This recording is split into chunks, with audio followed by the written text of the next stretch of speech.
Je vais vous demander pour les derniers là, de vous asseoir, on va commencer. Déjà avant toute chose, je voulais remercier Jean-Laurent Bernard qui nous rejoint aujourd'hui pour cette conférence, cette conférence du mois d'octobre. Alors je le présente rapidement. Jean-Laurent Bernard, c'est quelqu'un qui a connu le banc des écoles de journalisme à Lille, à l'ESJ Lille, et qui ensuite a fait le choix de la radio, a intégré Radio France, où il a eu des responsabilités de rédacteur en chef dans de nombreuses antennes locales, à Châteauroux, à Laval, à Montpellier, à Lille, avant finalement de venir dans la région, de devenir le rédacteur en chef de France Bleu Provence, mais aussi le rédacteur en chef référent pour tout l'ensemble de la Méditerranée pour France Bleu Provence. Et il intervient aussi au niveau du groupe Radio France, dont dépend le réseau France Bleu, pour toutes les actions de formation continue. Donc c'est quelqu'un qui a finalement une double casquette, une casquette de rédacteur en chef, de journaliste, mais qui au sein de son groupe a aussi une bonne visibilité sur la question de la formation et donc nécessairement aussi de l'évolution tout au long de la vie des métiers de journaliste. Alors aujourd'hui, voilà, je pense, est-ce que ça correspond à peu près? Donc voilà. Aujourd'hui, on va parler plus de France Bleu Provence, de la région PACA, qui est particulière, donc avec un thème finalement pour l'intervention de Jean-Laurent Bernard, Radio France en PACA, évolution des publics et stratégie d'audience. Jean-Laurent Bernard va nous expliquer tout cela très précisément. L'idée de cette conférence avec un professionnel, c'est bien sûr de l'écouter, mais c'est aussi de participer. Donc le but du jeu, c'est que vous puissiez poser des questions. Et donc n'hésitez pas, si j'ai bien compris, on n'a même pas besoin d'attendre la fin de l'intervention. Tout au long de l'intervention, quand il y a des questions, des besoins d'informations supplémentaires, à lever le doigt pour que ce soit le plus interactif possible. Donc voilà, je remercie encore Jean-Laurent Bernard et puis je lui passe le micro. Merci beaucoup. Merci bien. Et bonjour à toutes et tous. Merci d'être là déjà. Et puis, voilà, en préambule, je répète, on peut discuter, c'est 1000 fois plus simple qu'un cours ex cathedra très institutionnel, ce qui n'est pas exactement ni dans les gènes ni dans l'ADN de la radio. On est beaucoup plus dans l'interactivité, donc appliquons ces choses-là. En quelques mots, je voudrais quand même si pour certaines ou certains ça peut être des évidences, vous rappeler ce qu'est Radio France. C'est une entreprise de radio, première chose, publique, donc qui vit grâce à la redevance et pour une petite partie avec la publicité qu'on va chercher. Et c'est une entreprise qui est multichaîne, puisque vous avez les vaisseaux, le vaisseau amiral notamment qu'on connaît bien, qui est France Inter, France Info, France Culture, France Musique, France Bleu et ses 43 radios. C'est un réseau décentralisé, comme on dit, j'y reviendrai ensuite. FIP, qui reste encore, qu'on peut encore capter ici ou là. Et le Move, qui est une radio, on va dire, à destination d'un public plutôt 17-25 dans ces eaux-là, et qui est maintenant basé à Paris, après avoir été pendant très longtemps à Toulouse. Voilà donc en gros le schéma de Radio France. Schéma qui est, c'est important parce que après je vais vous entrer dans le détail quand on parle d'audience, quand on parle de stratégie. C'est parce que ça correspond à un certain nombre de critères. Radio France aujourd'hui, comme un certain nombre d'entreprises publiques, fonctionne avec ce qu'on appelle un COM, COM, contrat d'objectifs et de moyens. Ça a l'air de rien, mais c'est très important. Ça veut dire qu'on passe un contrat avec notre actionnaire principal et exclusif, à savoir l'État, d'objectifs.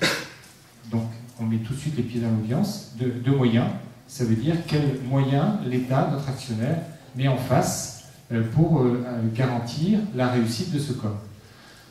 Dans une période aussi troublée financièrement que celle dans laquelle nous entrons, parce qu'on n'y est pas encore complètement, je pense que le pire est devant, comme diraient d'autres, ce COM est quelque chose d'essentiel parce qu'il assure d'une certaine façon une forme de solidité financière à une entreprise qui compte pratiquement 5000 salariés, puisqu'il ne faut pas oublier que Radio France, ce sont aussi 2 orchestres, ce sont aussi un certain nombre de réalisations, de présence, bien entendu en France, en Europe et à travers le monde. Donc tout ça coûte de l'argent.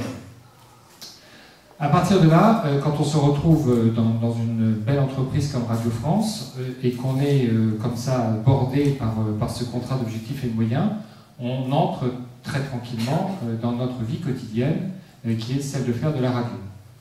Pour faire simple et pour aller vite, Radio France est une boîte qui se porte plutôt bien sur le plan d'audience. On tourne en gros entre 25 et 28% d'audience, toutes radios confondues, donc au niveau national, quand on additionne l'ensemble des résultats des chaînes. Il est évident que vous avez des chaînes thématiques.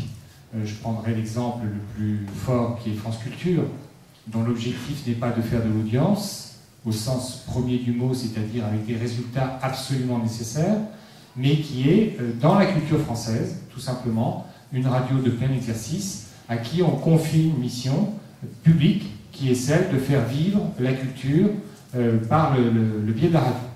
Et puis à côté de ça, vous avez d'autres radios, je pense notamment évidemment à France Inter, France Info et le réseau France Bleu, où là en revanche, l'audience n'est pas un gros mot, c'est même une réalité quotidienne, et c'est pour ça qu'on va construire ce qu'on appelle une stratégie d'audience qui va nous permettre de nous positionner. Alors se positionner aujourd'hui, ça se fait de deux façons. Vous avez une boîte qui s'appelle Médiamétrie, qui est située à Amiens, et qui passe son temps, pas seulement pour la télévision, mais pour la radio aussi, à faire des sondages. En fait, on est sondé toute l'année, à raison de plusieurs milliers d'interviews sur une année, sur la région PACA, pour rester chez nous, et on va interroger comme ça, avec des panels bien précis, etc., vous imaginez bien comment ça peut se passer, par téléphone, des auditrices et des auditeurs, pour leur demander d'abord s'ils écoutent la radio, ce qui représente à peu près 80% de la population en France, avec des résultats contrastés selon les régions. Il y a des régions où on écoute plus la radio, des régions où on écoute moins. En aparté, un exemple, on sait très bien qu'en Provence, sur les Bouches-du-Rhône et le Var, on a une forte écoute de la radio, en gros, entre septembre et mars. Et quand les beaux jours arrivent, l'écoute de la radio diminue. C'est pas simplement parce qu'il y a des soirées rosées, mais c'est aussi parce qu'il y a un comportement des auditeurs qui fait qu'il y a une diminution de l'écoute radio. C'est un grand classique qu'on connaît bien. Et nous, on a l'habitude de dire qu'on fait, pardon pour l'expression, mais c'est bien réel, on fait une grande partie de notre chiffre d'audience entre septembre et mars. Et si au mois de mars, avril, on n'a pas atteint un certain nombre d'objectifs, c'est pas en été qu'on pourra les récupérer. Donc, cette audience, elle va se construire sur deux choses. Bien entendu, le nombre d'auditeurs. Donc, c'est ça ce que Médiamétrie va examiner, avec ce qu'on appelle des sondages quart d'heure par quart d'heure. Donc, bonjour madame, bonjour monsieur, est-ce que vous écoutez la radio? Quelle radio? À quelle heure? Combien de temps? Etc. etc.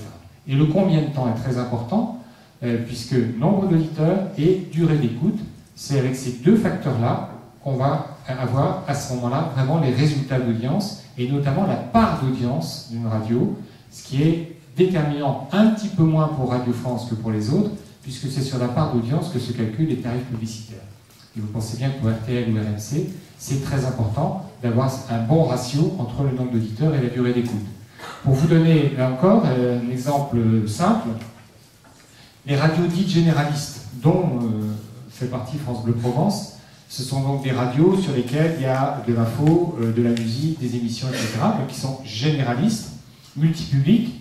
Ce sont les radios qui tournent en gros entre 120 et 150 minutes d'écoute jour. Donc on est entre 2 heures et 2 heures et demie d'écoute par jour. Bien entendu, ce n'est pas grâce au tenant, c'est une écoute morcelée, ça va de soi. Une radio plus thématique, je prends l'exemple de France Info, c'est moins d'1 heure par jour.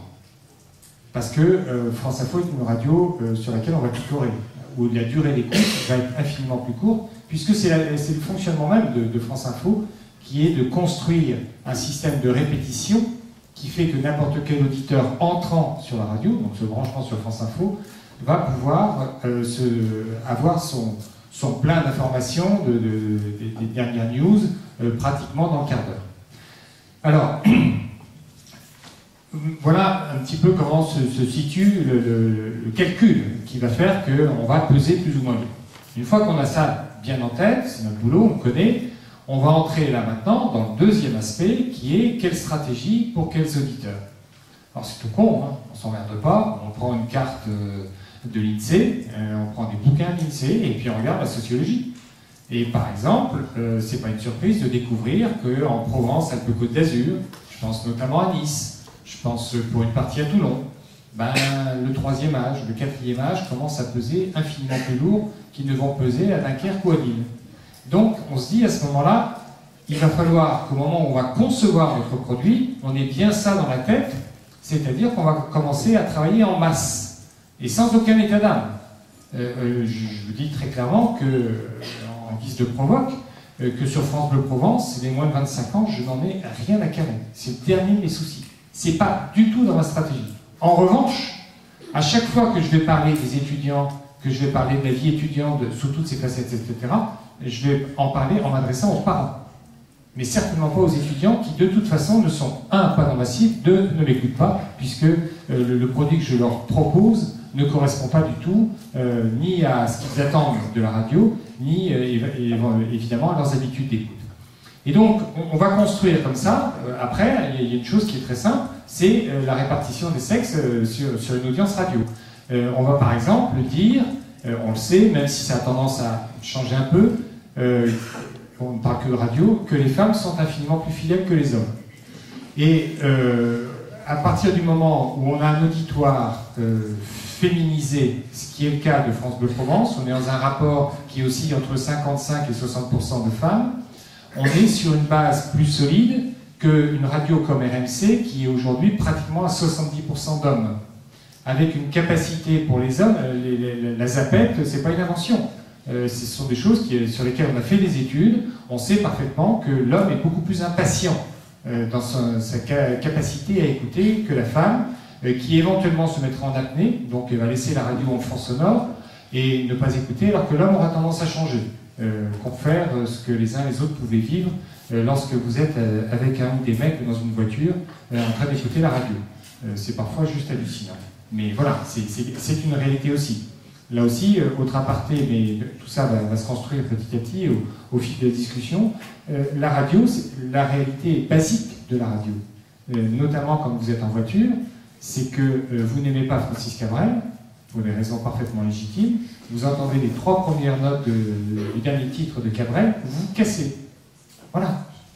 Alors il y a différentes façons de se casser. C'est changer la radio, c'est éteindre la radio, c'est passer sur un autre mode un autre moyen de musique. C'est ça aujourd'hui la radio. Donc on est en permanence avec ces choses-là dans la tête, et c'est comme ça que quand on va, je reviens au propos de départ, quand on va construire notre stratégie d'audience, on va avoir toutes ces choses-là dans la tête. Est-ce que vous savez par exemple qu'aujourd'hui, quand on construit un programme sur une radio généraliste, avec une cible XY, donc avec un contenu musical, la musique sur une radio généraliste, c'est entre 40 et 60% du temps d'antenne. C'est énorme. Et donc, on a tendance à se dire bien souvent, si tant est, ce qui n'est pas notre cas en ce moment, mais ça pourrait revenir, on a tendance à penser parfois qu'un Michel Sardou est bien meilleur en termes d'attraction, de produit d'appel, qu'un quelconque reportage trop long, mal foutu, n'importe quoi.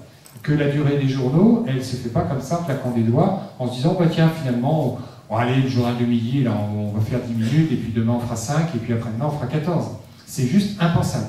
Parce que derrière, il y a un comportement, une stratégie de programme dans laquelle l'info n'est qu'un des éléments qui va nous obliger à poser un certain nombre de rythmes, à poser un certain nombre de points de repère qui sont déterminants, essentiels pour l'auditeur.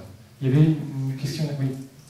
Vous dites que vous faites des programmes qui sont parfaitement adaptés à votre audience, et que les autres, quand vous avez dit les moins de 25 ans, j'en ai rien à carrer. Et alors du coup, comment vous faites pour conquérir de nouveaux auditeurs, si vous vous contentez de satisfaire ceux qui vous écoutent déjà?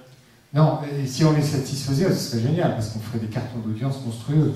Ça veut dire qu'à partir du moment où on se positionne sur un public, ce qu'on appelle adulte majeur, je vais y revenir dans une seconde, plutôt féminin, populaire, et si possible actif, même si je n'oublie pas ce que je vous ai dit tout à l'heure par rapport au pourcentage de 3e et 4e âge qui est en forte augmentation en PACA, ça veut dire qu'à l'intérieur de cette cible-là, j'ai vraiment du grain à moudre, j'ai du boulot à fournir. Là, par exemple, sur le dernier sondage, on a fortement augmenté notre présence justement sur le 3e âge. Hein. Donc, je dis plus de 60 ans, même si 3e âge c'est un peu plus vieux. Mais sur les plus de 60 ans. Mais à l'intérieur de cette catégorie des plus de 60 ans, je dois faire aujourd'hui, je ne sais pas, 15 ou 20%. Donc, si j'ai une marge de progression à faire, dans la cohérence de mon produit, ce sera de monter à 25, voire à 30% en rêvant très très fort, on est carrément dans l'utopie, plutôt qu'à dire, peut-être que j'ai intérêt à aller chercher les 25 ans. Les 25 ans et les 60 ans sont incompatibles sur la même radio. Ils sont incompatibles. Ils ne fonctionnent absolument pas du tout de la même façon, tant sur l'habitude d'écoute que sur le contenu. D'abord et avant tout sur le contenu. Et donc de ce fait-là, je vais me retrouver dans une position qui va consister à faire le grand écart et tout perdre. C'est pour ça que on est très très lucide et très clair sur notre stratégie, parce qu'on ne peut pas fonctionner aujourd'hui. Je mets de côté pour le moment tout ce qui concerne l'écoute ou les nouveaux médias, Internet, etc. Rien qu'en restant sur l'offre que nous avons sur la bande FM, on est en capacité les uns les autres aujourd'hui à Marseille d'avoir une 60aine de radios.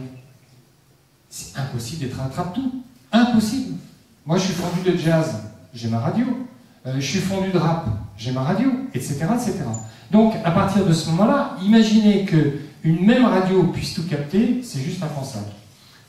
Pour vous donner aussi, par rapport à Médiamétrie, pour vous donner des échelles de valeur, il y a, allez, une quinzaine d'années, une grosse radio tournait entre 18, 20 points d'audience, et parfois un petit peu plus de 20 points, on a pu connaître ça. RMC dans les années 80 ici cartonné, RTL dans le Nord cartonné, c'était des boîtes qui tournaient en gros entre 18 et 23 points d'audience. Aujourd'hui, une grosse radio, ça fait 10 points d'audience. Et je peux vous dire que nous qui faisons 10 points à Marseille, on est vraiment très contents. Très très contents. Notre objectif c'est 11, c'est pas 14 ou 15. C'est ça notre réalité, c'est de se dire qu'aujourd'hui l'offre est telle et les comportements qui ont bien évolué sont tels qu'à partir de ça, oui, ben voilà, l'audience en radio se mesure. Les radios qui dépassent, qui font des chiffres, qui dépassent 10 points d'audience, sur Marseille, vous en avez 3. Voilà. C'est ça la réalité. Cette année, c'est Inter, RMC et France Bleu Provence. On est un peu ou pro, pratiquement dans les mêmes eaux, à 2 ou 3 000 auditeurs près. Après, on va avoir des dégringolades. Pensez ici, bon, si vous êtes ici, vous allez piger assez vite pourquoi. Si vous venez d'ailleurs, eh bien, il y a une réalité, c'est que RTL et Europe 1 ne marchent pas à Marseille. Ça ne marche pas. Ça fait des années que machin, qui font des campagnes de pub, qui viennent ici faire des émissions, qui font un certain nombre de battages, etc. Ça ne marche pas, parce que ce n'est pas dans la culture provençale. Voilà. Et le retour d'RMC, qui est donc qui a complètement changé de stratégie et qui s'est positionné notamment sur le sport, et comme je vous le disais, plutôt s'adressant aux hommes qu'aux femmes, le retour d'RMC sur la Provence et sur Marseille en particulier s'est opéré en 3 ans. Parce qu'il restait une culture d'RMC. Et donc la radio a retrouvé, pas toute sa place, on s'en fout, puisqu'ils ont quand même divisé leur audience par 2, mais a retrouvé en tout cas un vrai fonds de commerce qu'elle n'avait pas réellement perdu, mais où il y avait une forme d'attente potentielle d'auditeurs qui s'y sont assez bien retrouvés.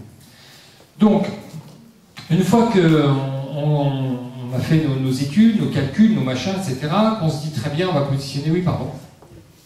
Est-ce que vous avez une idée de l'impact des radios locales en fait sur l'audience? Je pense dans le coin, par exemple, à Grenouille ou à Janine, plus sur Sport Calquier. Est-ce que leur impact, j'imagine qu'il est minime par rapport aux autres, mais... Et comme je suis poli et bien élevé et que plus il y a de radio, mieux c'est, sincèrement, j'ai beaucoup de respect pour un travail qui est fondé à 99% sur le bénévolat, mais ce sont des radios qui n'existent pas. Voilà. Ce sont des radios qui vont avoir une audience, ce que j'appelle une audience captive. C'est-à-dire que c'est sur un public extrêmement déterminé, très précis, au contour qui ne change jamais, mais qui sont dans l'incapacité, de par leur stratégie d'audience, de s'ouvrir vers d'autres publics au pluriel. Et donc, elles existent, elles sont infiniment respectables, et le bon sens et la logique d'une vie en société, c'est de tout faire pour qu'elles puissent se maintenir, mais elles ne pèsent pas sur l'audience globale de la radio. Ce sont des radios que l'on ne voit pas de façon déterminante dans les sondages, loin s'en faut. Et l'émiettement des dans les sondages, on mesure donc au moins une fois par an pour ce qui concerne Marseille. Marseille, c'est, j'allais dire métropole, pas encore, c'est au niveau de la communauté urbaine, donc sur en gros 1 200 000 habitants. Et dans un deuxième temps, au mois de juillet, où là on a ce qu'on appelle le sondage annuel, qui nous donne quart d'heure par quart d'heure l'audience sur les Bouches-du-Rhône, le Var, les Alpes-de-Provence, etc., les Alpes-Maritimes. Donc on a une audience à la fois sur chaque département et une audience sur les grandes villes. Par exemple, nous ici, on a une audience affinée sur Marseille, bien sûr, Toulon, on a Martigues, on a Aix, puis après il y a 2-3 conneries qui traînent, j'en ferai juste, on se demande pourquoi, on ne sait même pas que ça existe, mais en tout cas, voilà, c'est une réalité. Et c'est avec ces résultats d'audience que, bien entendu, on va travailler sur la grille suivante. Mais je reviens à la stratégie d'audience. Donc, qu'est-ce qu'on sait aujourd'hui? Ça n'a pas trop changé. C'est que la radio s'écoute principalement le matin. En gros, l'audience de la radio, à 60-70%, se fait entre 6h et 9h, voire 10h, dans les grandes villes, à cause des modes de déplacement qui font qu'il y a des mouvements, il y a de la circulation, et donc une écoute voiture importante entre 6h et 10h. Et après, on va retrouver, donc après, il va y avoir un creux, que toutes les radios enregistrent, même si il peut y avoir ici ou là des pointes, et c'est le moment où les radios généralistes vont croiser leurs courbes avec les radios musicales. Donc les radios musicales, je parle en masse, hein, qu'on soit bien d'accord, les radios musicales sont totalement inexistantes le matin, reviennent en journée, donc on va dire entre 10h et 16h, et vers 16h, on voit réapparaître les généralistes pour une deuxième vague d'audience infiniment moins forte que la matinale, bien entendu, mais qui va reposer à la fois sur des mouvements, donc le trafic, la voiture notamment, retour chez soi, etc., et également un pourcentage non négligeable des auditeurs qui se remet sur la radio pour savoir ce qui s'est passé ou pour tout simplement avoir un accompagnement musical en étant en voiture. Et puis on va avoir une nouvelle baisse à partir de 19h, primo la télé, qu'on avait déjà à 13h, la télé à 13h elle marque très fort, et pas seulement Pernod. Et à 19h, là c'est la bascule complète. Je crois qu'à 19h, je vous dis de mémoire, mais je ne dois pas être loin, je pense que toute radio confondue, on se bat pour 2 points d'audience. Donc ça veut dire, voilà. Qui va écouter la radio après 19h? Vous, la radio ou un autre moyen, mais voilà, où il y a une consommation de télévision qui va être moindre, et éventuellement des personnes isolées ou des personnes en situation de déplacement. Mais l'énorme majorité est soit rentrée à la maison devant la télé, soit pour diverses raisons, notamment familiales, va cesser d'être disponible pour écouter la radio. Donc, on se dit 6h, 9h, très bien, c'est à ce moment-là qu'il faut qu'on fasse quoi? France Bleu Provence, France Bleu en général, oui, pardon. C'est quoi la part de l'audience voiture sur Et on ne la mesure pas. C'est un indicateur que l'on cherche énormément, mais on a une idée, en fait. C'est ce vers quoi j'allais, mais on peut y aller tout de suite. C'est quand on pose la question aux auditeurs, c'est toujours passionnant. Pourquoi est-ce que vous écoutez la radio? Pourquoi? Alors, il y a toujours les terrains pour me cultiver, pour m'informer, etc. Oui, bien sûr, mais sinon, pourquoi? Et quand on est sur France Bleu Provence, et quand on pose la question aux Marseillais, eh bien, on découvre, et ça remet bien les pieds sur terre, qu'on écoute la radio pour le trafic, pour la météo, pour les points de circulation à tout moment. Les informations, l'OM, la vie culturelle en Provence, oui, si, mais c'est le trafic. Voilà. Alors nous, on se démonte la tronche toute la journée pour aller faire des reportages, pour aller partout, etc., pour aller faire notre boulot, en plus avec passion et intérêt. Et puis on découvre à ce moment-là que la réalité, elle est tout simplement, d'abord et avant tout, une raison pratique. Et donc cette vocation pratique de la radio, une fois qu'on se dit, c'est ça notre réalité, notre raison d'être quelque part, pour de nombreux auditeurs, très bien, on va le mettre en scène. Et c'est comme ça qu'on a construit sur France Bleu Provence, et c'est comme ça qu'aujourd'hui on est la référence en termes de trafic. Et c'est tout simplement parce qu'on a donné une place au trafic entre 6h et 20h qui permet à tout auditeur entrant de se retrouver avec un point de trafic pour savoir s'il va d'un point A à un point B, il a des chances d'y arriver sans encombre particulier. Et c'est entre ces points de trafic que l'on va pouvoir, à ce moment-là, construire notre grille avec des rendez-vous d'infos, etc., etc. Je vous donne un exemple, parce que c'est pas qu'on n'a rien inventé, mais on s'est tous retrouvés confrontés au même problème.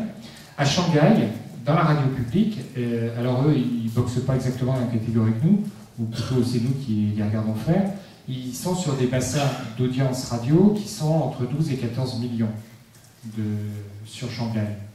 Et ils ont une radio qui est pratiquement, il faut pouvoir se regarder, qui est pratiquement dans la même logique que la nôtre, que France Bleu. Et ils ont construit ça en faisant en sorte que le matin, cette radio soit exclusivement dédiée à la circulation. Et ce qui fait qu'ils n'ont... Mais alors, ils ont d'autres moyens que les nôtres, notamment en 2 roues, ils ont même un hélicoptère si besoin est. Et cette radio est extraordinaire parce qu'ils font vivre les bouchons, comme n'importe quel événement, comme une conférence de presse de Jean-Marc Ayrault, comme tout ce que vous voulez. Et ils font vivre les bouchons aux auditeurs pour raconter depuis le début jusqu'à la fin, parce qu'en général les bouchons ça ne dure pas 10 minutes et c'est pas 50 bagnoles qui sont concernées, et ils se sont positionnés comme ça. Et effectivement, entre 6h et 9h, ils font un vrai carton d'audience. Donc, ramenons ça à l'échelle de... nous, on sait, par exemple, c'est une chance, on sait que le mode de fonctionnement des déplacements à l'intérieur de la Provence, et notamment autour de Marseille, font qu'on a 10% des Provençaux qui sont amenés à se déplacer qui utilisent un transport en commun. 10%. Donc, comme nous sommes intelligents, nous en déduisons que 90% se déplacent autrement qu'en transport en commun, donc soit 4 roues, soit 2 roues. À partir de ce moment-là, notre offre est pertinente. Il faut évidemment qu'elle soit crédible, qu'on soit tout le temps sûr de nos infos, etc. Mais on va construire. On va construire comme ça, en se disant des rendez-vous de circulation. Vous avez France Info qui donne des points d'info toutes les 7 minutes. Et bien nous donnons des points de circulation toutes les 7 minutes. Ensuite, ce qu'on fait, et c'est pour ça qu'on est une radio généraliste comme les autres, c'est qu'on donne des rendez-vous d'infos avec des journaux, toutes les demi-heures, pour ce qu'on va appeler un grand journal, des points, des invités en direct, et tout un tas de choses qui vont accompagner. Et la stratégie de France Bleu, qui n'est pas simplement celle de France Bleu Provence, ça a été de construire depuis 2 ans ce qu'on appelle le Vu d'ici. Donc France 3 avait inventé l'information du bout de la rue au bout du monde, ce qui est une évidence. Nous, notre souci, si vous voulez, c'était de passer du statut de radio de complément. Donc, je vais sur France Bleu Provence quand je recherche quelque chose qui concerne mon environnement géographique immédiat. Et comme on sentait bien qu'on allait petit à petit aller dans une impasse, on s'est dit, on va sortir de ça pour offrir à nos auditeurs quelque chose de beaucoup plus global, et donc devenir non pas une radio de complément, mais une radio essentielle. Ce qui veut donc dire que l'auditeur de France Bleu Provence doit savoir comment s'est passé le débat entre les candidats américains cette nuit. Il faut impérativement qu'à un moment ou à un autre, ils l'entendent. Même si ça n'enlève rien à ce que je vous disais tout à l'heure sur le trafic et sur d'autres infos, ça c'est notre localisation, notre proximité géographique, mais également affective. On est entre nous, entre Provençaux. Ça n'empêche qu'il fallait surtout qu'on sorte de cette particularité qu'avait construite Radio France dans les années 80, qui était de faire des radios locales qui ne parlaient que de local. Donc, d'où voilà notre slogan maintenant qui est le Vu d'ici. Et donc, tout ce qu'on peut imaginer qui se passe à côté de chez moi, dans ma ville, dans ma région, etc., en France et à travers le monde, je dois pouvoir le retrouver sur ma radio à un moment ou à un autre. Une fois ça posé, ensuite eh bien, on va construire très tranquillement. C'est par exemple, qu'est-ce que je peux vous donner? Là aujourd'hui, on a, comme toutes les radios généralistes maintenant, une émission interactive que chacun appelle comme il veut. Chez nous, ça s'appelle Ligne ouverte, et ça permet aux auditeurs de s'exprimer sur un sujet ou sur un autre.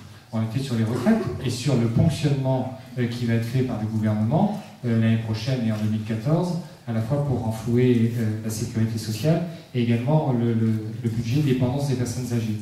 Ce n'est pas un sujet de proximité géographique, mais c'est un sujet de proximité affective. Vous voyez? Et donc, voilà. Demain, on va être un petit peu plus resserré sans doute, sauf si l'actu évolue, on va voir. Ça, toute façon, écrire la radio de demain matin à cette heure-ci, c'est juste ridicule. Mais pour demain matin, on est potentiellement, puisqu'il y a Pépi qui est là, le patron de la SNCF, et qui vient raconter le relocage et la modernisation des lignes régionales, pour demander aux auditeurs s'ils utilisent notamment les lignes régionales SNCF pour leurs déplacements, ce qu'ils en pensent, les insuffisances, etc. Et on sait que dans ce domaine, ils sont intarissables et extrêmement critiques à l'égard du fonctionnement de la SNCF. Donc, vous voyez, c'est des choses qui peuvent très bien varier. Quand il y a eu le tsunami au Japon, on a fait des lignes ouvertes là-dessus. Parce que c'est pas parce qu'un auditeur est sur une radio qui, entre guillemets, serait importante en termes de proximité géographique, qu'il n'a pas des ressentis de proximité affective extrêmement forts, et dont il faut tenir compte. Et c'est la capacité aussi à dire aux auditeurs qu'ils sont légitimes, au moins pour exprimer des avis, même si on les confronte évidemment aux commentaires ou aux analyses d'experts ou de gens qui sont référents sur tel ou tel sujet. Vous voyez, donc c'est quelque chose qui aujourd'hui, en théorie, parce qu'après en pratique il faut l'habiller tous les jours, il faut le reconstruire tous les jours, comme on dit, il faut relever les enduits tous les matins, c'est quelque chose qui en pratique doit permettre à un auditeur de ne pas se sentir coupé ou exclu d'un environnement qui serait un petit peu plus loin que le bout de sa rue ou que son quartier.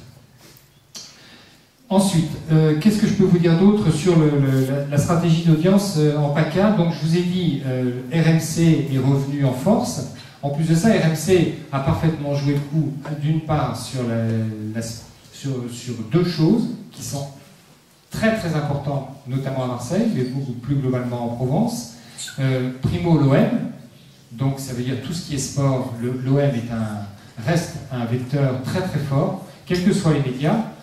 C'est un récurrent. Moi j'ai souvent l'habitude de dire, parce qu'évidemment on a un journaliste dédié sur l'OM, je dis souvent que l'OM ça n'est pas du sport, c'est un élément culturel, au sens premier du mot. C'est tout simplement dans l'habitude de vie des Marseillais. Et bizarrement, c'est quelque chose qui, bon c'est pas nouveau, il y a eu des tas d'études, etc., des sociologues ont bossé dessus, c'est non seulement quelque chose qui est transgénérationnel, mais c'est quelque chose qui est inépuisable. Et c'est ça ce qui nous surprend toujours. Évidemment, il y a des anti, le foot m'emmerde, on gonfle leur connerie, l'OM, de toute façon, on porte le peintre, avec s'il gagne, enfin, on connaît le baratin. Ça n'empêche que la capacité d'attirer l'aimant, certains disent le ciment à l'intérieur de Marseille, je pense que là c'est encore un petit peu exagéré, tout ça fait que l'OM reste un vecteur fort. Comme je vous disais tout à l'heure, la circulation, c'est quelque chose de fort. On est toujours étonné. Quand vous reprenez, si vous êtes maintenant ou des Marseillais d'adoption ou des Marseillais de vie, vous voyez bien que, par exemple, des sujets comme la propreté, c'est stupéfiant, mais c'est inépuisable à Marseille. Inépuisable. On trouve toujours une capacité stupéfiante de réaction autour de ce sujet, et ça y va, et ça y va, et ça y va. Alors quand en plus on a la chance d'avoir des cripous, c'est le bonheur, parce qu'il n'y a pas besoin de chercher, quoi. On est tellement à ce moment-là, encore une fois, dans la culture marseillaise, que forcément, ce sont des choses qui fonctionnent au quart de tour. Et je vous dis ça avec un détachement absolu. Moi, ce qui m'intéresse, c'est de faire mon boulot, et c'est d'être en phase avec les auditeurs, sans pour autant, on pourra en parler si vous voulez, tomber dans un populisme qui finit par toujours en syndrome d'arroseur arrosé.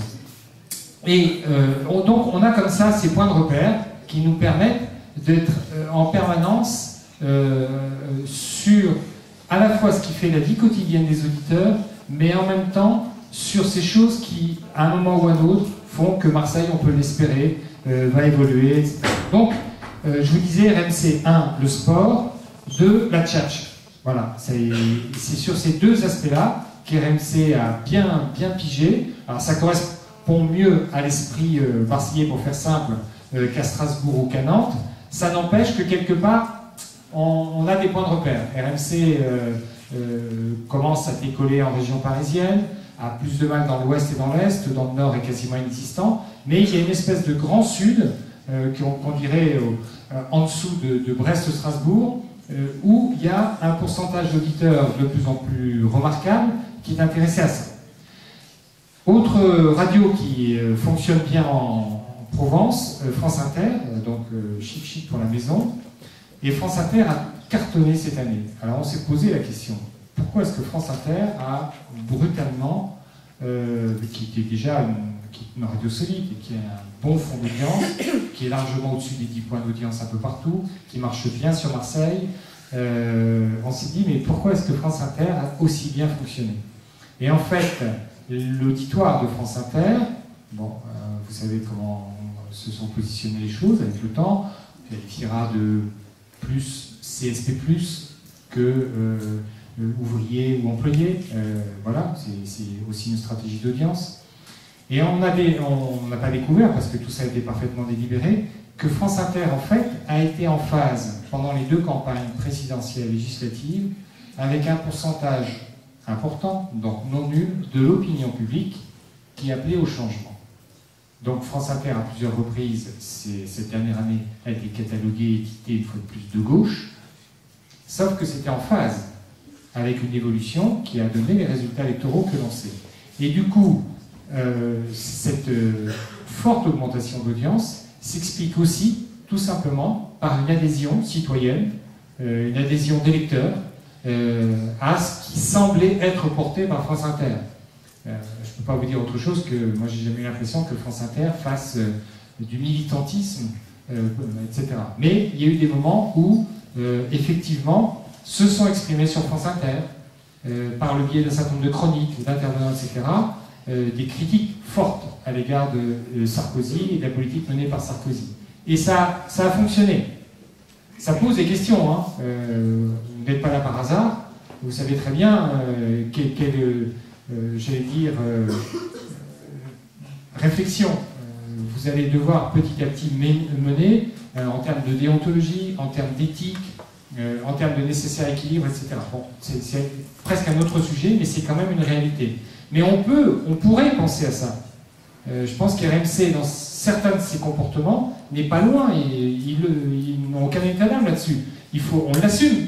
Ils sont également sur des éléments stratégiques qui font qu'on va aller chercher des auditeurs et apporter aux auditeurs presque exclusivement ce qu'ils demandent ou ce qu'ils attendent. Et vous voyez bien jusqu'où on peut aller dans ces choses-là. Sauf que moi j'ai la conviction absolue qu'on ne peut pas comme ça manipuler un auditeur au prétexte qu'on flatterait parfaitement tout ce qui le fait, que ce soit des bassesses ou autre, j'en ai rien à carrer, mais que ça fonctionnerait comme ça. C'est pas vrai, ça ne fonctionne pas comme ça. Il y a un moment où le regard, où la capacité critique de l'auditeur, quelle que soit sa situation, reprend le dessus, et à ce moment-là, on reprend les choses en général en effet boomerang par retour de façon assez violente. Inter, RMC, ensuite donc France Bleu, je ne reviens pas dessus puisque je viens de vous en parler assez longuement. Et alors dans les musicales, on a eu des choses vraiment intéressantes, c'est passionnant parce que c'est aussi, c'est aussi ça, ce qui doit nous aider à comprendre comment fonctionne l'auditoire en Provence, mais également nos auditoires quand on fait des recherches pour essayer de se repositionner. La première radio musicale à Marseille, pendant des années, et il y a peu de temps qu'elle a changé, vous avez une idée? Pas du tout. Skyrock. Et Skyrock de loin. Skyrock a fait un carton pendant des années, à tel point que Skyrock était la première radio, toute radio confondue sur Marseille, pendant des années. Et que c'était une radio qui était en capacité, certaines années, de monter jusqu'à 12 points d'audience. Donc là aussi, pourquoi? Pour qui? Et Skyrock a depuis été, là cette année, rattrapé et dépassé par Énergie. Les deux radios sont pratiquement au même point, entre 9 et 10 points d'audience.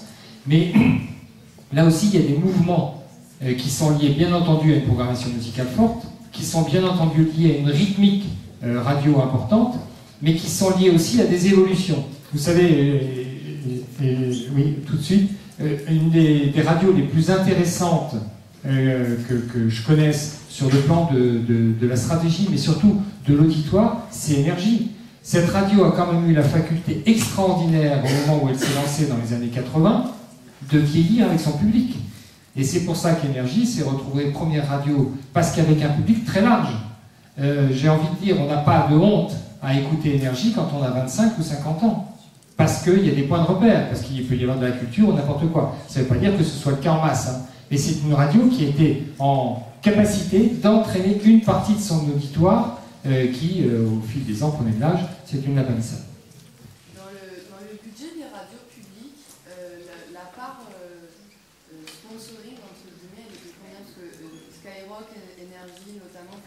radios qui sponsorisent énormément d'événements musicaux. Et pareil, France Inter, FIP sponsorise, je ne sais pas si c'est exactement nous, mais pas mal d'événements ou de sorties de disques et la part dans les radios publiques. Alors il y a deux choses, hein. Il y a ce qu'on va appeler de la publicité pure et simple, c'est le Crédit Agricole qui fait une campagne de pub et qui va donc payer pour des messages diffusés sur une durée de 25 secondes à X fois par jour, donc ça c'est de la pub. Et après, c'est pas vraiment du sponsoring, c'est plutôt ce qu'on appelle du partenariat. C'est-à-dire qu'on associe notre image, France Bleu Provence, France Inter, on s'en fout, à un événement. Donc il est évident qu'à un concert de soprano, vous ne verrez pas le logo France Bleu Provence. Ça, il y a assez peu de chance là-dessus. Et de la même façon, un concert de musique classique. Parce que ça n'est pas dans notre stratégie, c'est pas dans notre cible. Même si on va dire qu'on peut avoir des auditeurs qui vont. Et donc, cette part de partenariat, en fait, elle est limitée par une chose simple, c'est con comme truc, mais c'est la capacité des auditeurs à entendre un certain nombre de messages disant allez voir tel concert ou allez sur tel événement, machin, etc. Et si on multiplie ça à hauteur de, je sais pas quoi, 10, 15 messages par heure, les auditeurs pètent un câble. C'est juste impossible à écouter. On voit bien les limites, d'ailleurs, il y a mille et un subterfuge pour les radios privées quant à la publicité, parce que les radios privées, comme les publics, hein, donc on va faire simple, RTL Europe ou France Bleu Provence, grosse audience le matin, et donc les publicitaires sont pas plus cons que d'autres. Ils demandent d'avoir un maximum de pubs et que leur message passe le matin. Sauf que RTL Europe sont limitées tout simplement par la capacité des auditeurs. Aujourd'hui, ces radios tournent en gros dans les grosses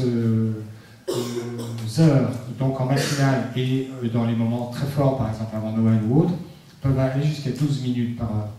C'est dément. C'est juste dément. On sait que la capacité de l'auditeur à dire « merde, ils m'emmerdent avec leur message », c'est grosso modo une 30. Donc, quand on atteint cette minute 30, nous, on a les mêmes problèmes. Hein. Que ce soit des messages de partenariat, que ce soit de la pub, que ce soit de l'autopromo, pour vendre ce que nous faisons, on sait qu'on n'a vraiment pas intérêt à dépasser la minute 30. Et à l'intérieur de la minute 30, on a tout intérêt à être sur des messages qui vont tourner, allez, à 20-25 secondes. Parce qu'après, il y a un phénomène de rejet. Primo, donc ça c'est pire, et de toute façon, comme il y a nécessairement un empilement, eh ben, ça ne sert plus à rien, l'auditeur n'entend plus. Donc ça sert, comme on disait pour la télé et la pub, c'est à ce moment-là que les chasses d'eau fonctionnaient mieux, mais ça n'empêche que c'est quand même une chose qu'il faut qu'on ait impérativement en tête. Alors du coup, Sud Radio avait ouvert la voie pendant un temps, maintenant ça se fait encore un peu, mais c'est compliqué parce qu'il y a trop de messages publicitaires, c'est qu'on avait tendance à morceler. Donc à faire, comme on dit, des pauses pubs de 30 secondes. Mais en faire 3 plutôt qu'une seule avec 3 messages, etc. etc. Et ça n'empêche qu'à l'écoute globale, il y a un moment où ça sature assez fortement. Donc, énergie Skyrock, en sachant que Skyrock c'est plus marseillais que niçois, on se demande pourquoi, et que énergie en revanche, on retrouve une espèce de fonds de commerce pratiquement sur l'ensemble de la région. Avant de vous donner la parole complètement, je voulais vous dire, pour terminer, que donc je vous ai expliqué comment se positionner, etc. Il faut aussi comprendre qu'aujourd'hui, on peut en penser ce qu'on veut, il y a l'éternel débat, est-ce que d'ailleurs c'est le cas actuellement, vous avez vu Philippe Etty par rapport à Filmin, etc., leur envoyant C22, en disant écoute mon chéri t'es gentil avec France Télévisions, mais t'arrêtes de m'emmerder avec l'audience ne doit pas être absolument la raison d'être, sauf que quand on n'a pas d'auditeurs ou téléspectateurs, je voudrais savoir à quoi on sert. C'est un autre débat. Donc, on est fiers de faire de l'audience, on revendique notre envie de faire de l'audience et la bataille que l'on mène là-dessus. Et du coup, on va se retrouver à travailler constamment, en masse, en stratégie. Et je n'ai aucun état d'âme à dire qu'effectivement, nous sommes beaucoup plus marseillais, nous sommes beaucoup plus toulonnais, nous sommes beaucoup plus sexois que les Alpilles, que le fond de la Camargue ou que le Salon-de-Provence. C'est une réalité parce qu'on travaille en masse. Et donc on a aujourd'hui positionné France Bleu Provence en disant, notre fonds de commerce prioritaire, c'est Marseille. Et donc à chaque fois que je vais traiter d'événements ou de sujets en dehors de Marseille, je vais me poser la question de savoir si je peux le traiter d'une façon qui intéresse les Marseillais. Parce que sinon, si je perds Marseille, il y a en gros la moitié de l'audience qui disparaît immédiatement. Voilà, pour ce balayage sans doute un peu long. Je suis à votre disposition aussi. Je vous en prie. J'ai une question hyper pratique. Pourquoi vous êtes basé à Aix? Alors, c'est pas un secret d'État, c'est vraiment une connerie. Il y a un certain temps maintenant, il y a au moins 20 ans, peut-être 25 ans, j'en sais rien, je n'étais pas là, il y avait une radio qui s'appelait, je pense, Radio France Marseille ou Radio Marseille, quelque chose de ce genre. Et c'était une radio qui était, voilà, qui faisait avec des journalistes. Et à l'époque, les journalistes qui étaient là, et qui sont maintenant en retraite ou partis, faisaient beaucoup de choses, mais pas vraiment de la radio.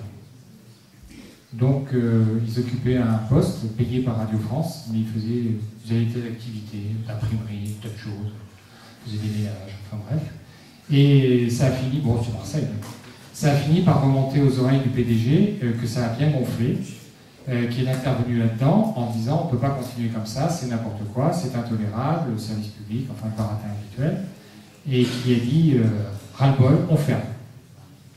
Et il est allé chercher à ce moment-là une femme qui s'appelle Christiane Chadal, qui était directrice du France Bleu d'époque à Nantes, et il lui a dit Madame Chadal, je vais vous demander d'aller à Marseille, vous allez fermer la radio, vous allez rapatrier tous les CDI à Aix, les CDD vous les faites partir, tous les cachetiers, etc., vous les faites partir, je n'en veux plus dans la maison, et je vous demande de vous poser à Aix pendant 1 an, vous aurez 1 an pour fermer complètement la radio, qu'il n'y ait plus personne, que tout le monde, tous les personnels soient répartis, première chose.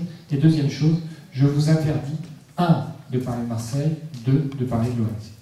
C'était la crise. Bon, façon de voir comme une autre. Donc Christiane Chadal est arrivée, elle s'est posée à Aix, elle a relancé une radio, donc qui était Radio France Provence à ce moment-là, et la première chose qu'elle a faite, c'était parler de Marseille et parler de l'OM. Ça donne les résultats que l'on sait aujourd'hui. Et après, elle est devenue patronne du réseau France Bleu il y a 5 ans, et elle a pris sa retraite l'année dernière. Voilà.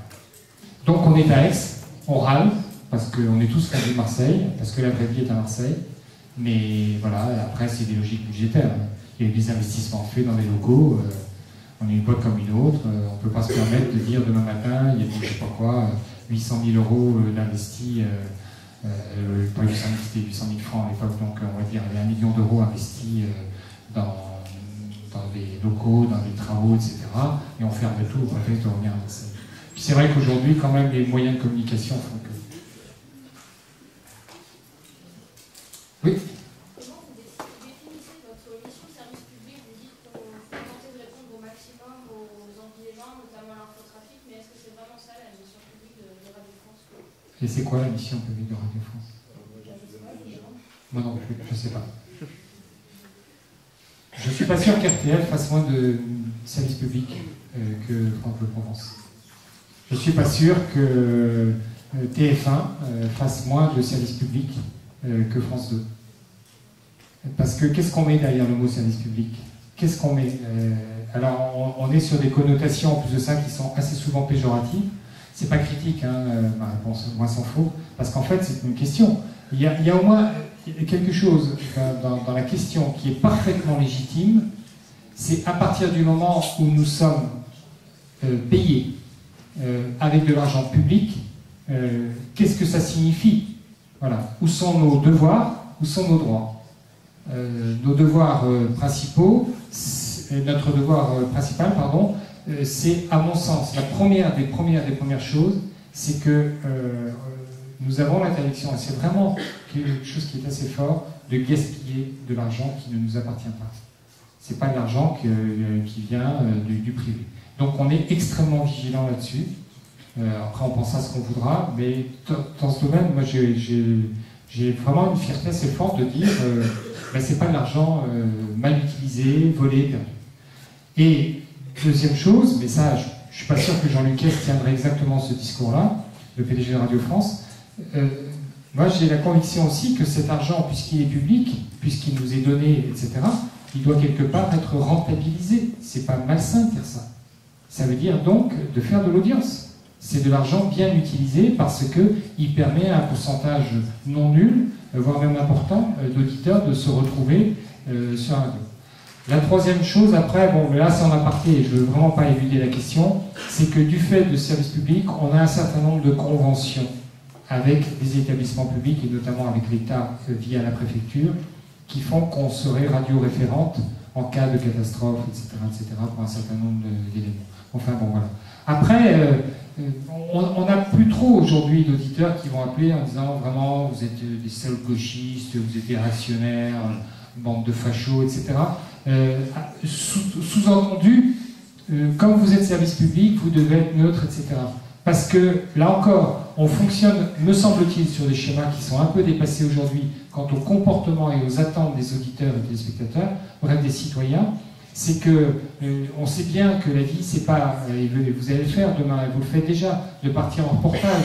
Et en reportage, on essaie d'être équilibré. Mais un reportage équilibré, c'est quoi? C'est d'avoir 50% de blanc et 50% de noir? C'est pas ça la vie. C'est que d'un reportage à l'autre, voilà. Donc, service public, ben on a déjà tout, pour revenir à ce qu'on disait tout à l'heure, toutes les histoires de partenariat. On fait évidemment rien payer.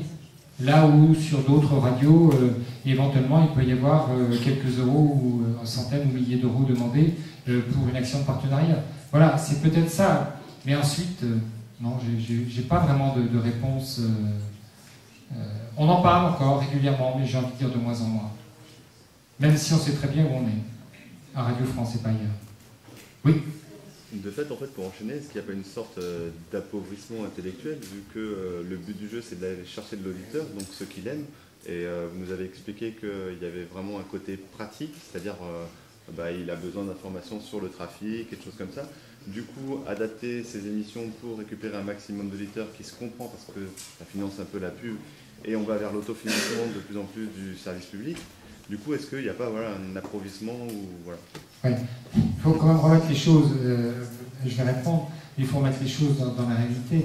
Radio France, toute la maison, 50 millions d'euros de recettes publicitaires par an. Le budget alloué par l'État, 650 millions d'euros. D'accord? Voilà. C'est ça la réalité. Après, on peut raconter tout ce qu'on veut, c'est faux.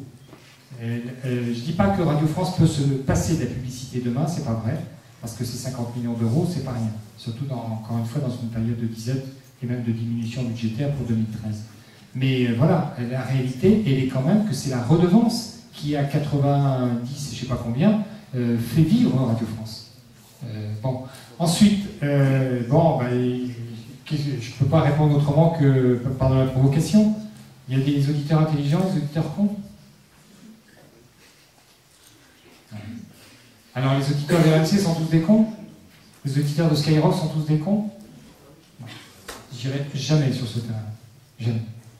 Après, il y a la concurrence. Et alors, on fait un produit. Et bon, on continue à provoquer. Comme les boîtes de petits pois. Hein. Voilà. Et vous avez sur l'étal, dans votre hypermarché, RMC, RTL, Europe, machin. Et en dessous, vous avez les boîtes de petits pois, Dossi, Bonduelle et tout machin. Et vous faites votre choix. Voilà, c'est une réalité. Mais pensez bien que, après on va dire, ouais, c'est l'obsession de l'audience, etc. Mais encore une fois, moi, je veux bien tout ce qu'on veut, etc. Mais dans le paysage audiovisuel tel qu'il est, en plus de ça, on n'en a pas du tout parlé, avec l'arrivée des nouveaux médias, mais comment je fais pour exister? Comment je fais pour exister? La seule satisfaction qui consisterait à dire, putain, je fais un bon produit, hein, merde, il est vachement bien, etc., et j'ai 0,5% d'auditeurs avec de l'argent public, je pense vraiment que ça pose un problème. Enfin, en tout cas, on l'accepte. Moi, j'avais juste un peu dans cet esprit-là. Moi, j'avais été scandalisé il y a plus de 10 ans par la fermeture de la radio de FIP oui. à Marseille. J'avais été scandalisé. Hein. Donc, effectivement, FIP était sur Paris. Après, heureusement qu'il y a eu Internet ou FIP par la parabole. Mais moi, ça m'a vraiment touché en me disant il y a du jazz et autre chose assez axé, c'est-à-dire que ce n'était pas du jazz de l'élite, etc. Et de remplacer ça par le move, ça pour moi, ça fait partie d'un principe d'abêtissement dans la population. Je l'ai vraiment pris comme ça et vécu comme ça. Et bon, effectivement, depuis, FIP est à nouveau voilà, audible. Et on est là, par rapport à ce que vous dites, ça rejoint ce que je vous expliquais tout à l'heure, on est vraiment sur un public captif. FIP, hein, c'est une audience faible, mais c'est un des labels du service public, de Radio France, Primo. Et FIP est une des radios en France qui a le plus fort pourcentage d'attachement. C'est viscéral. Voilà. On va retrouver d'ailleurs une chose avec France Inter et avec RTL. On retrouve les mêmes ingrédients d'attachement extrêmement forts. Confère Philippe Bouvard, hein, le vrai faux départ de Philippe Bouvard il y a quelques années, sur les grosses têtes d'RTL. Confère également l'affaire Guillon sur France Inter. Voilà. Où là, on est vraiment sur une proximité qui est très très forte. Et sur FIP, il y a eu un certain nombre de manifs qui ont accompagné ce choix de l'entreprise, qui ont effectivement rappelé l'attachement. Ouais, c'est quasiment de l'ordre de la propriété, quoi. C'est ma radio. Oui. On compte. Oui, allez-y. Juste vous avez une idée de la proportion de gens qui écoutent la radio par internet, justement, dans des endroits où. On démarre tout juste les médiamétries. Enfin, il n'y a pas que médiamétrie, mais on démarre tout juste les sondages. Donc, j'ai pas de réponse là-dessus. En plus de ça, c'est très aléatoire, c'est très compliqué. On va simplement avoir, quand on va commencer maintenant à faire entrer l'écoute Internet dans le questionnement lors des sondages, de savoir comment vous écoutez la radio. Mais on n'a pas encore de choses très précises. En plus de ça, il y a le podcast qui vient compliquer les choses. Donc, entre l'écoute directe et puis l'écoute a posteriori, voilà, c'est autant de données qui sont compliquées. On n'est pas certain aujourd'hui que l'audience Internet soit effectivement déterminante et très lourde. Il y a encore un pourcentage important de la population, qu'on va plus trouver chez les plus de 40 ans que chez les 20 ans, qui continue d'écouter la radio essentiellement de façon très classique. Ensuite, je sais pas, oui, je vous en prie. C'est une question assez proche, mais toujours sur Internet. Est-ce que vous avez vraiment une stratégie? Parce qu'en même temps, vous allez avoir sur Marseille, d'avoir une concurrence par la RNT et vous en tant que concurrent. La RNT est abandonnée. Elle n'est pas vraiment abandonnée, c'est ouvert, les fréquences sont ouvertes, elles viennent d'être attribuées, mais vous ne pouvez pas postuler en tant que Radio France. Oui, parce que c'est trop cher. Je vais dire, on n'a rien à carrer, c'est pas loin. Mais c'est trop cher, et en plus de ça, aucune des grandes radios ne sera sur la RNT. D'accord? Bon, après que le système se développe, comme il n'y aura pas de fric pour le développer, il n'y a pas vraiment d'inquiétude à avoir pour ce qui concerne le fait de ne pas y être. En Angleterre, puisque c'est quand même parti de là, on nous a donné des leçons en disant « Oh, la RNT en Angleterre, c'est fantastique, etc. » Ils viennent de mettre la clé sous la porte. Donc, le système est effectivement génial en théorie, sauf qu'il est hors de prix. Voilà.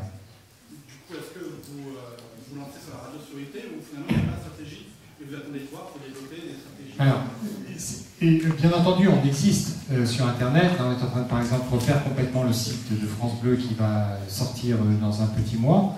On va avoir une stratégie avec des journalistes multimédia qui ont été recrutés, qui sont repositionnés.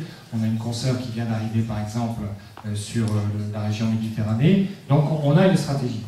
Ce que l'on ne sait pas aujourd'hui, c'est que si nous partons du principe que nous devons être sur Internet, pour faire simple, on ne sait pas du tout, de façon précise, quel est le lien entre une existence sur Internet et le produit radio que nous diffusons par voie sur la FM. On n'arrive pas encore à voir. Pour faire simple, je ne suis pas du tout persuadé aujourd'hui que France Bleu Provence, à 1% d'audience, et avec un putain de site Internet, ferait plus d'audience que France Bleu Provence avec 10% d'audience et sans site Internet. On n'arrive pas encore à faire la connexion. On voit bien qu'il y a du buzz, tout ça, ça excite, ça occupe, machin, etc. Oui, et alors? Voilà. On est quand même quelque part dans une chose qui est fondamentale, qui est, une fois encore, de l'ADN de la radio, c'est que le produit qu'écoute l'auditeur, il n'y a pas de secret. Il est bon ou il est mauvais. Il n'y a pas de milieu. C'est que ça continue de se casser la nuit d'année en année. Alors, comme on n'a pas encore trouvé, un, l'économie de l'Internet, deux, la façon de basculer du print vers Internet, qu'est-ce qu'on fait? Pour le moment, on compte les dégâts. C'est pour ça que, oui, Internet, mais je trouve quand même que, bizarrement, pourtant, ça fait quand même quelques années, bizarrement, j'ai envie de dire qu'il est un peu tôt. Je sais pas où on va. Je sais absolument pas. C'est sûr que quand demain, on va voir l'Internet embarqué dans les bagnoles, quand on va voir, voilà, il y a quelque chose qui nous manque en termes de technologie. On n'en est plus très loin, hein. Vous savez comme moi, ça va à une telle vitesse que dans moins de 10 ans, tout ça sera réglé. À ce moment-là, il y aura probablement des bascules qui vont s'opérer, qui vont être intéressantes.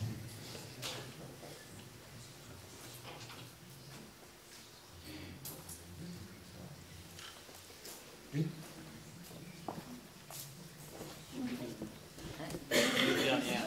J'avais une question, mais plus d'ordre personnel, et peut-être pas aussi intéressante que ce que vous me dites, mais en gros, moi je me demandais, vu que vous n'êtes pas du tout de la région, si ça avait causé certaines difficultés au niveau professionnel pour vous, parce qu'on dit souvent que dans les médias et dans la communication, c'est bien d'être ancré dans une zone géographique pour se faire une place, avoir du réseau, etc.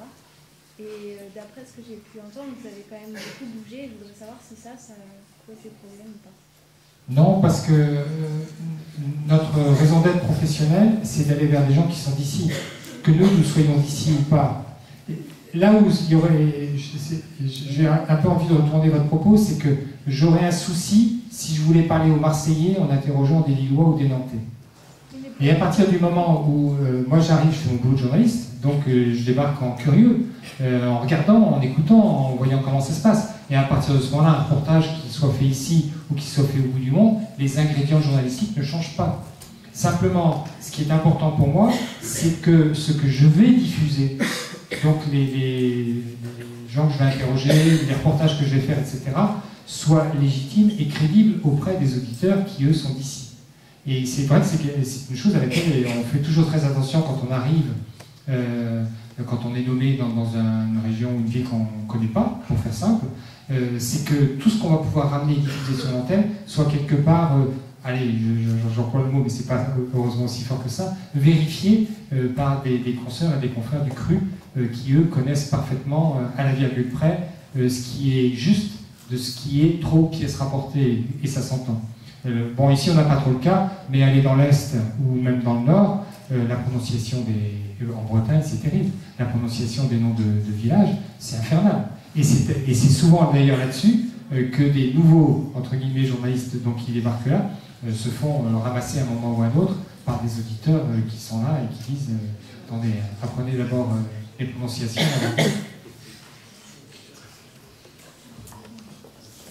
Bon, merci beaucoup Jean-Laurent. Donc, on va rester, hein, c'est pour ça que je fais un peu cet aparté en fin de conférence. On va rester dans cet amphithéâtre pour discuter. Vous l'avez vu, il y a un partenariat avec France 2 Provence, avec Jean-Laurent Bernard. Donc, pour les étudiants, il y a les étudiants en journalisme qu'on aimerait bien briefer, notamment dans le cadre de la filière radio. Mais pour les autres, vous êtes libérés, même si les cours se finissaient officiellement à 12h30. Voilà, merci beaucoup.